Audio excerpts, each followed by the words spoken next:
Naniniwala si Chief Presidential Legal Counsel at dating Senate President Juan Ponce Enrile na may babasura ng Korte Suprema ang Public Services Act kahit pa kalalabas lang ng Implementing Rules and Regulation o IRR para sa pagpapatupad ng naturang batas.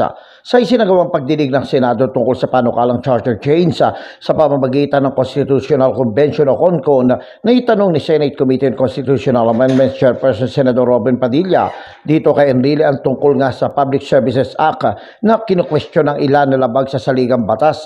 Sa ngayon rin, niya si Enrile sa pananaw na ito kaya naniniwala siya may babasura ng kataas-taasang hukuman na naturang batas. Iginit ni Enrile na hindi basta pwedeng baguhin ang isang batas na nakasaad sa konstitusyon.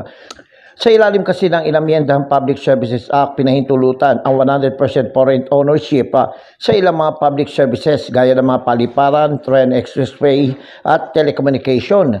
Gayunpaman, nakasaad sa konstitusyon na hanggang 40% lang dapat ang ownership ng mga dayuhan habang 60% ay dapat sa mga Pilipino na taliwas sa naturang bagong batas. Ako, si Jojo Sikat, walang inaatas ang balita.